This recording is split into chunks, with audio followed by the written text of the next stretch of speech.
Shalom. Shalom saudara. Ya, kita bersabar dulu, kita beribadah seperti ini ya. Bulan depan kita masih ada lagi ibadah offline pada minggu kedua. Dan kita akan juga ada ibadah Natal. Nah, ibadah Natal diadakan pada tanggal 25 Desember saja. Dan kita lakukan di luar. Nanti tenda akan kita perluas di sini dan di sana. 50 di sini, 50 di sana, itu sudah cukup mimbarnya, nanti kita pindah di sana. Sepakat ya? Dan kita lakukan pada pagi hari. Soalnya kalau malam takut hujan dan nyamuk banyak. Yang penting adalah hati kita. Bukan suasananya, hati kita. Dan saya percaya Tuhan ada di tengah-tengah kita pada hari ini. Amin. Semua sehat? Puji Tuhan. Hari ini kita akan belajar dari firman Tuhan, dan Tuhan taruh firman ini untuk saya sampaikan kepada saudara, bicara kepada G2CC Family dan mereka yang ada di rumah yang menyaksikan siaran ini tentang lompatan iman. Mari katakan bersama-sama dengan Abuna, lompatan iman. Buka Alkitab saudara di dalam kitab Lukas pasal yang ke-8. Lukas pasal yang ke-8. Kita akan membaca dari ayat 49 sampai ayat yang ke-56. Kita akan baca bergantian. Peristiwa ini adalah ketika ada seorang kepala rumah ibadat datang kepada Tuhan Yesus meminta belas kasihan untuk kesembuhan bagi anaknya. Tapi di tengah jalan, Yesus terhambat karena ada seorang yang sakit pendarahan wanita menyentuh jumbai jubahnya dan memang mujizat terjadi, tetapi Yesus tertunda. Kemudian Yesus melanjutkan perjalanannya ke rumah Yairus dan sesampai di depan rumah terjadi kehebohan karena orang-orang memberitahukan kepada Yairus, tidak ada gunanya guru datang lagi ke tempat ini karena anakmu sudah mati. Mari kita baca kisahnya bergantian. Laki-laki ayat 49, wanita ayat ke-50 dan demikian terus bergantian. 2, 3. Ketika Yesus masih berbicara, datanglah seorang dari keluarga kepala rumah ibadat itu dan berkata, anakmu sudah mati, jangan lagi engkau menyusah-nyusahkan guru.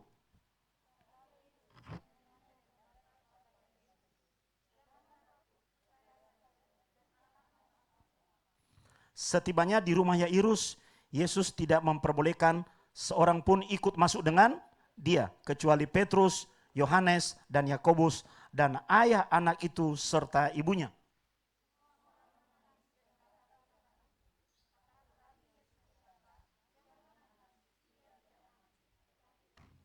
Mereka menertawakan dia karena mereka tahu bahwa anak itu telah mati.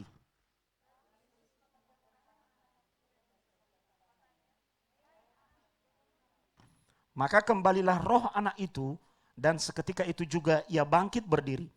Lalu Yesus menyuruh mereka memberi anak itu makan.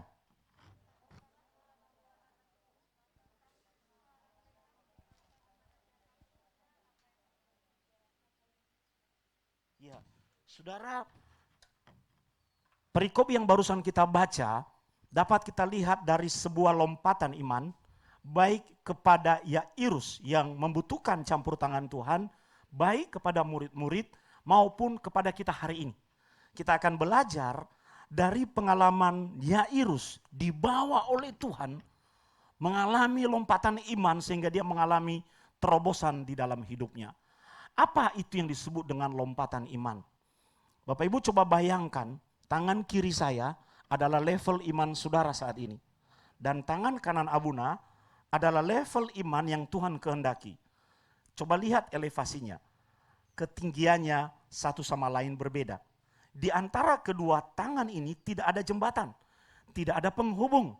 Bahkan ada jurang yang sangat lebar dan sangat dalam yang mustahil untuk kita seberangi. Tetapi melalui perikop kesembuhan anak Yairus ini, bagi Tuhan tidak ada yang mustahil. Tuhan bisa membawa kita melompat dari satu level iman kepada level iman yang lain, walaupun ada jurang yang membatasinya. Dan itu terjadi karena intervensi Tuhan di dalam hidup kita. Haleluya.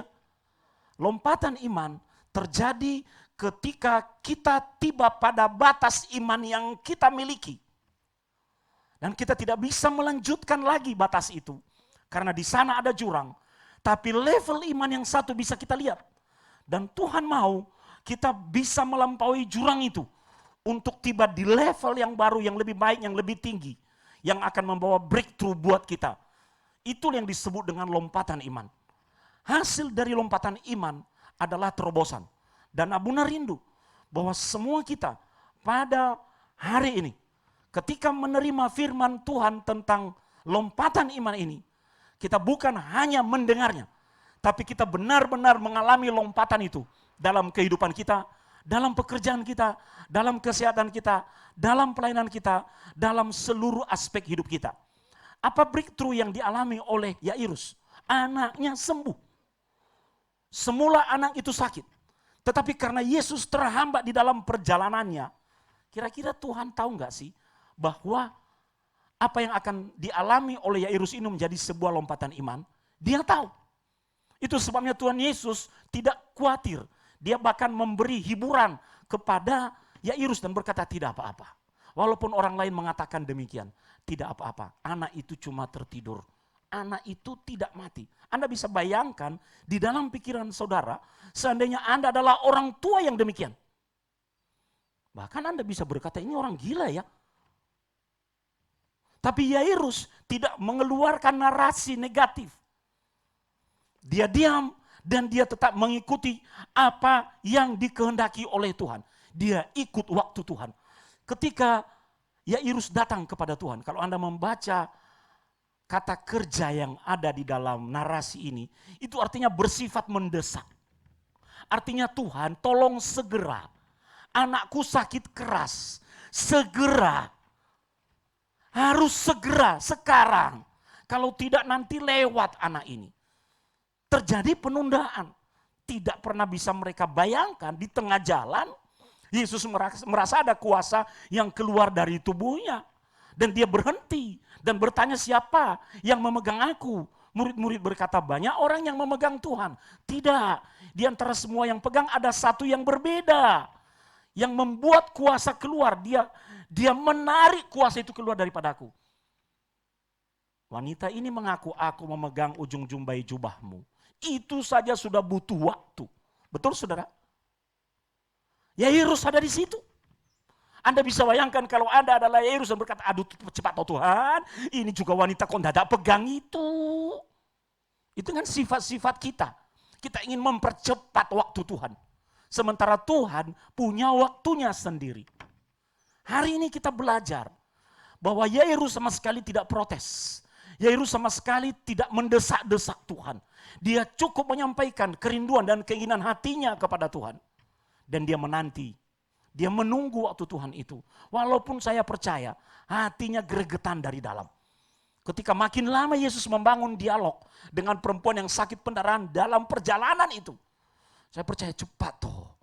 Ayo toh. Saya percaya Yairus memiliki pandangan demikian. Tapi dia memilih diam.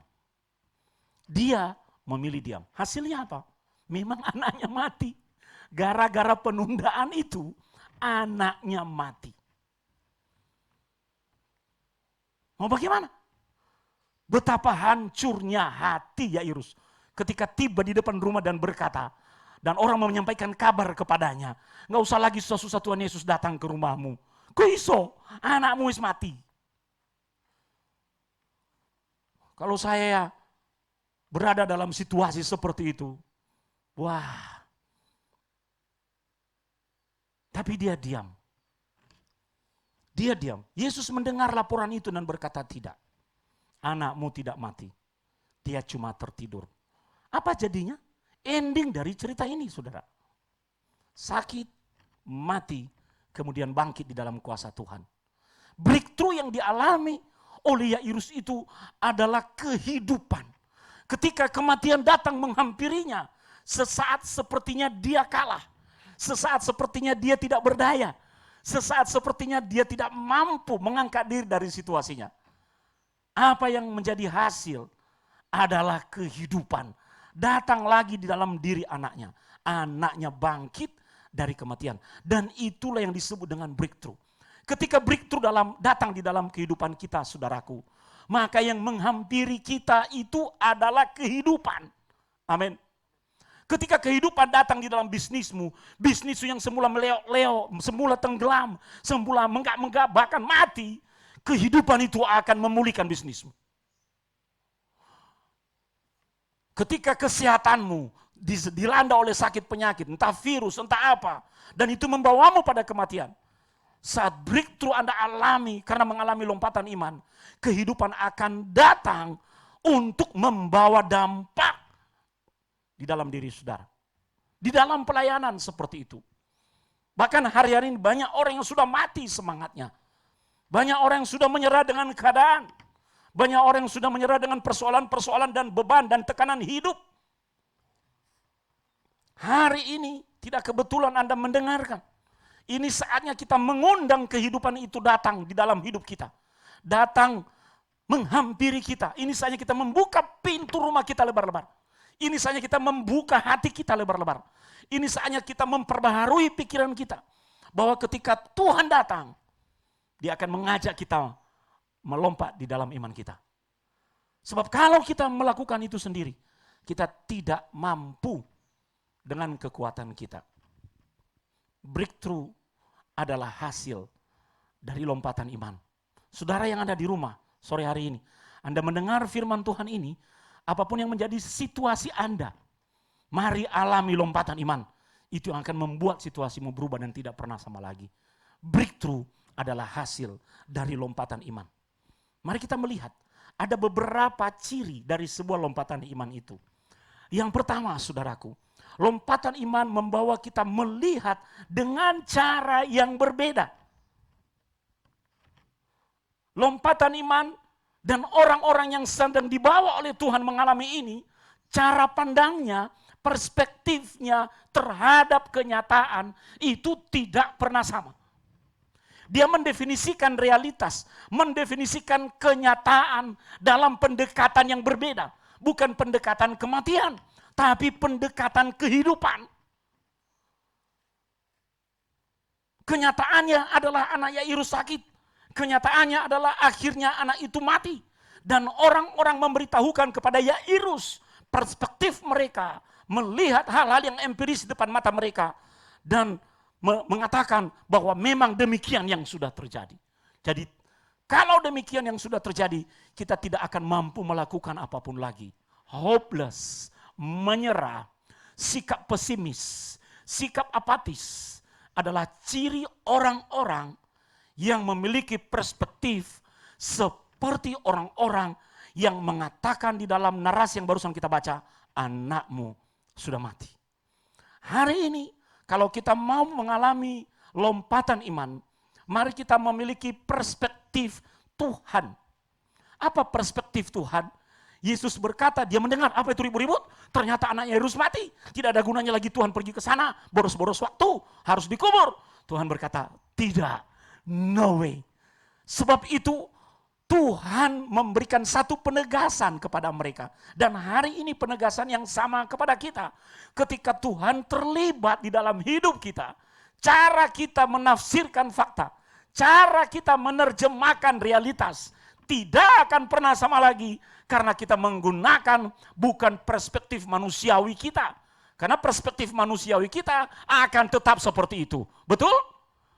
Perspektif manusiawi kita berasal dari indera. Apa yang kita lihat, apa yang kita rasakan, apa yang kita dengar. Memang demikian adanya. Tapi yang disebut dengan lompatan iman, itu melampaui kenyataan. Haleluya. Lompatan iman itu lewat dari fakta yang ada. Itu sebabnya sebuah lompatan iman membawa kita dalam perspektif yang berbeda di dalam melihat setiap kenyataan yang sedang terbentang di depan kita. Orang-orang melihat anak itu mati. Yesus melihat anak itu tidur. Ini dua perspektif atas kasus yang sama. Hari ini seringkali kita justru terjebak di dalam perspektif kita. Terjebak di dalam perspektif realitas. Coba kalau ada satu gelas berisi air separuh. Ada orang yang berkata bahwa gelas itu terisi separuh. Ada juga orang yang berkata bahwa gelas itu kosong separuh. Kalau kosong separuh, masih bisa punya tempat separuh lagi untuk diisi dengan air. Ini loh Bapak Ibu, yang Abuna selalu katakan, kalau kita mau mengalami everyday with miracle, maka cara kita menafsir kenyataan di mana kita sedang berada, cara kita melihat fakta di mana sedang berlangsung di depan kita, harus di dalam perspektif rohani, bukan di dalam perspektif physically yang bisa diamati oleh indera dan perasaan kita.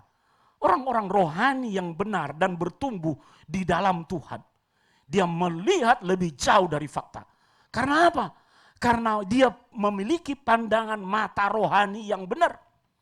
Kadang-kadang kita bisa iri dengan seseorang dan berkata, kok iso ya, dia begitu ya, tapi kelakuannya kok nggak benar ya, kok diberkati terus. Jangan pernah melihat perkara itu dengan mata jasmanimu. Kita tidak pernah tahu endingnya. Kadang-kadang kita mengukur seseorang, waduh sugih, kaya, luar biasa. Saya sering mengalami itu. Tapi nanti orangnya datang, konseling, minta didoakan. Kenapa? Utangku akeh. Ngerti maksudnya? Saya melihat kadang-kadang, orangnya kaya ya, luar biasa ya. Mampu secara ekonomis. Di suatu waktu dia minta dukungan doa. Abuna tolong didoakan. Aku mengalami kesulitan ekonomi. Aku mengalami masalah keuangan. Kontras dengan kenyataan. Itu sebabnya kalau kita punya perspektif yang benar, saudara, jangan terpengaruh dengan fakta dan hal yang Anda lihat secara realitas. Anak Tuhan itu berpegang pada mata rohani. Seperti Abraham. Bapak Ibu melihat seperti Abraham? Dia belum punya anak di umur 75 tahun. Dan di umur 75 tahun Tuhan berkata kepada engkau akan punya seorang anak. Berapa lama dia memiliki anak itu? 25 tahun kemudian pada umur 100 tahun. Karena dia berpegang pada kenyataan terjadi kesalahan yang sampai sekarang berdampak. Dia menikahi Hagar. Punya anak laki-laki. Tuhan berkata tidak, anak perjanjian yang benar yang lahir dari rahim istrimu. Engkau akan punya anak seperti banyaknya bintang dan seperti banyaknya pasir itu. Tidak akan terhitung. Dan engkau menjadi bapa bagi banyak bangsa. Abraham sempat gagal melihat di dalam perspektif iman. Tuhan membawanya mengalami lompatan iman itu. Tapi natur manusianya kuat dan mengontrol hidupnya. Hari ini yang namanya natur manusia itu tetap ada, saudara. Kita masih tinggal di tubuh daging kok. Anda masih bisa marah. Anda masih bisa jengkel, Anda masih bisa berharap secara kedagingan, tetap ada. Itu sebabnya kita perlu membangun manusia roh kita, supaya natur daging ini bisa dikendalikan oleh kekuatan manusia roh. Cara pandang kita, perspektif kita adalah secara rohani. Sebuah lompatan iman, jangan pernah lupakan itu, akan membawa kita melihat cara yang berbeda terhadap setiap kenyataan. Amin. Hal kedua yang kita pelajari dari lompatan iman itu, saudara.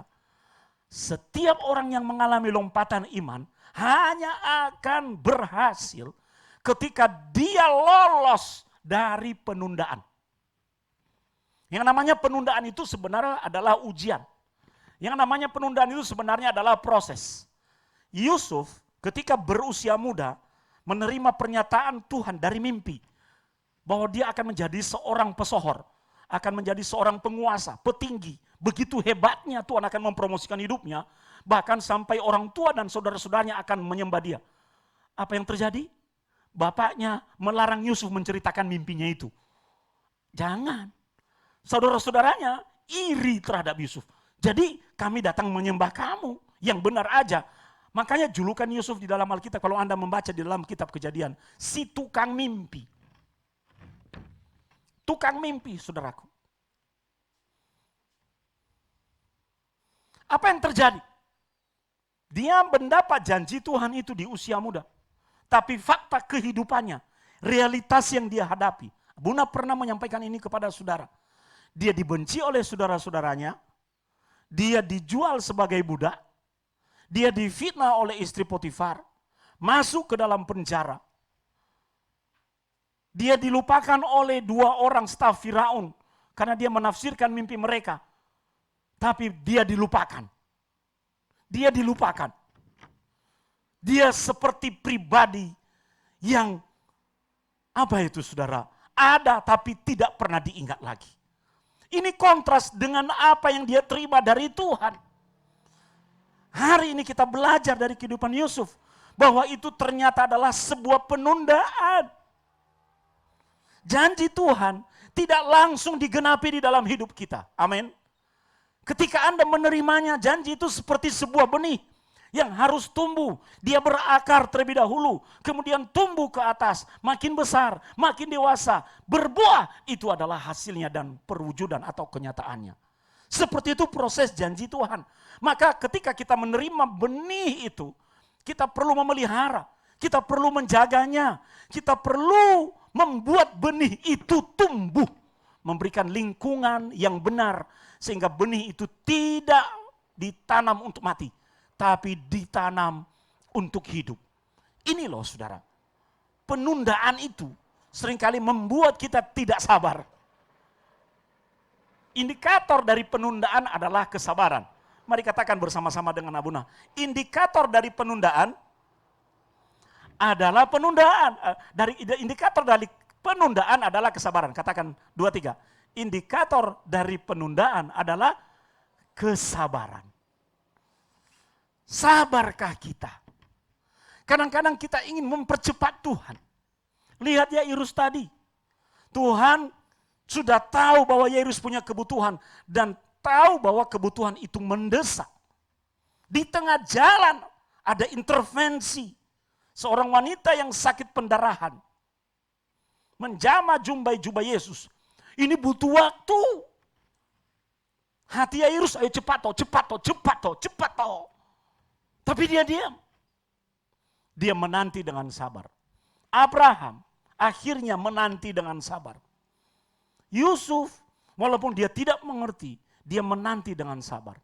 Sekarang Abuna bertanya kepada kita, sabarkah kita? Kadang-kadang kita cuma mau lihat hasilnya.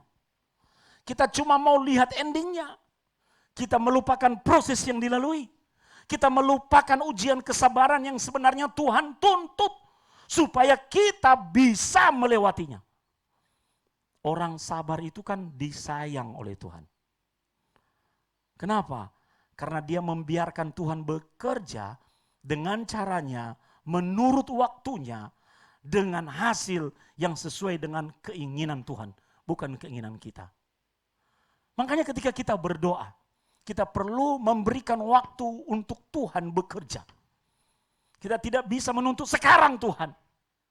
Saiki, besok udah terlambat, aku butuhnya sekarang. Bukan begitu cara kerja Tuhan. Nyatakanlah segala hal keinginanmu di dalam doa dan ucapan syukur. Adapun waktunya itu menjadi hak Tuhan. Katakan pada kiri kananmu, jangan atur-atur Tuhan. Kadang-kadang kan kita atur-atur Tuhan, ayo cepat, cepat, cepat. Makanya kenapa orang sogok-sogok dalam urusan administratif itu? Karena dia tidak sabar menunggu biar cepat. Budaya antri itu kan sebenarnya ujian kesabaran buat kita. Antri, ya toh? Antri satu-satu. Kadang-kadang kita cepet-cepet. Kalau di bandara bawa troli, kadang-kadang kaki orang kita sundul-sundul dengan troli. Endang biar cepat jalan. Saya suka melakukan itu soalnya juga. Nanti kalau antri itu dari Holy Land itu udah capek. Antriannya panjang. Yang di depan petatang petente. Saya sundul aja. Saya pura-pura lihat yang lain. Yang jalan lagi. Itu saya sundul lagi kakinya. Itu hal-hal kecil.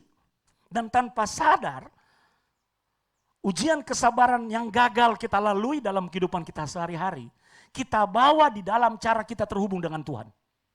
Ini yang akhirnya membuat kita tidak mengalami lompatan iman. Saudaraku, bagian yang pertama, lompatan iman akan membuat kita melihat kenyataan dengan cara yang berbeda.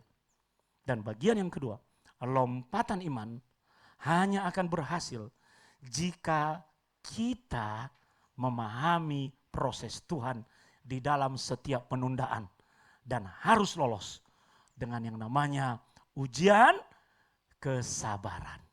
Amin.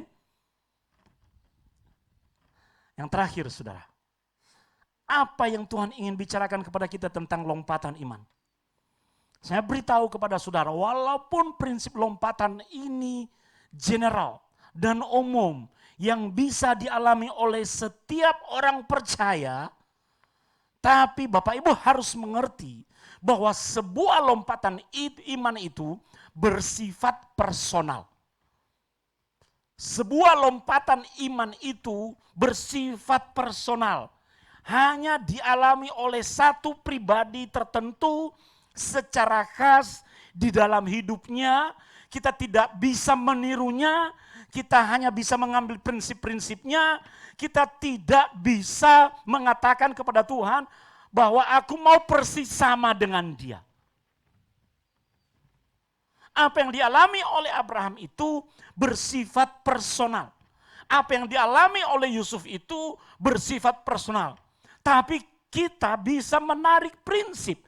Hanya itu yang bisa kita lakukan. Maka tidak tepat apabila kita, orang percaya, anak-anak Tuhan, membanding-bandingkan diri kita dengan pencapaian orang lain. Enggak bisa dan tidak tepat. Kalau si A diberkati, itulah cara Tuhan untuk membawa terobosan, breakthrough di dalam hidup si A. Tuhan punya caranya sendiri untuk kehidupanmu. Haleluya. Tuhan punya caranya sendiri. Dan orang-orang yang tidak bisa memahami prinsip personal ini, itu bisa berubah menjadi skeptis ketika melihat Anda begitu memegang kuat-kuat janji Tuhan. Mereka menertawakan, lihat orang-orang ketika Yesus berkata anak itu enggak mati. Anak itu cuma tertidur. Ketawa, diejek. Kenapa hal demikian bisa terjadi? Karena mereka tidak berada di dalam level yang sama. Mereka lupa bahwa yang namanya lompatan iman itu khas bagi setiap orang. Tergantung dari apa? Tergantung dari hubunganmu dengan Tuhan. Haleluya. Tergantung dari caramu terkoneksi dengan Tuhan. Yang terkoneksi dengan Tuhan di dalam kasus kesembuhan dan kebangkitan anak Yairus ini adalah Yairus pribadi. Bukan orang-orang itu. Kadang-kadang ini akhirnya melemahkan iman kita. Ketika kita memberikan telinga kita kepada apa kata orang. Apa kata orang? Belum lagi kalau nanti masuk unsur budaya. Aduh sungkan. Saya aja selalu berpikir kalau dia tidak sungkan pada saya, kenapa saya harus sungkan padanya? Apalagi kalau itu tentang kebenaran. Kalau soal kebenaran saya tidak sungkan, saudara. Beberapa waktu yang lalu kan, Abuna ini kan editor di sebuah jurnal. Ada sebuah tulisan yang saya kembalikan untuk diperbaiki. Dia kirim lagi, saya kembalikan lagi untuk diperbaiki lagi. Dikembalikan lagi, saya kembalikan lagi kepada dia. Jadi itu naskah bolak-balik sekitar 5 kali antara saya dan penulis. Sehingga akhirnya terakhir dia menyerah. Dia berkata, Pak, aku tidak mau dibelas kasihani ya Pak. Kalau memang tulisanku tidak layak, tolong dikeluarkan saja. Saya berkata, terlambat ibu ngomong itu, dikeluarkan sekarang. Saya sudah terlanjur menolak tulisan yang lain. Ini tulisan sudah diberi kesempatan untuk direview, harus sudah melalui jalan. Di bagian terakhir ada beberapa hal yang harus diperbaiki. Terlambat bagi ibu untuk mengatakan mundur. Jadi apa yang harus saya lakukan Pak? Perbaiki. Dia berkata, saya tidak mau tulisan saya dimuat karena belas kasihan. Saya katakan begini, saya tidak pernah berbelas kasihan pada orang menyangkut kebenaran ilmiah Bu. Ingat itu baik-baik. Kalau dari awal saya berkata tulisan ini jelek-jelek. Ingat itu. Akhirnya dia perbaiki saudara. Dan diterbitkan. Kadang-kadang kan kita tidak mau. Melalui proses itu, mau hasil akhirnya. Ngerti maksudnya saudara? Itu sebabnya sebuah lompatan iman itu adalah personal. Kemudian setelah terbit, dia berkata kembali kepada saya, untung ya Pak Sony, naskahku dikembalikan bolak-balik, aku jadi belajar. Aku jadi tahu bagaimana menggunakan ini, menggunakan itu. Aku jadi tahu harus bagaimana. Sekarang ngomong begitu, coba waktu bolak-balik naskah, ngamuk-ngamuk. Membawa pelajaran pribadi buat kita. Yairus yang terkoneksi dengan Tuhan, bukan orang-orang. Kita hidup di dalam budaya Jawa, saudara. Kadang-kadang ada rasa sungkan, ada rasa tidak enak. Mari tempatkan nilai-nilai budaya itu secara pas. Jangan KB-KB disamaratakan. Kalau itu tentang kebenaran, singkirkan dulu rasa sungkan.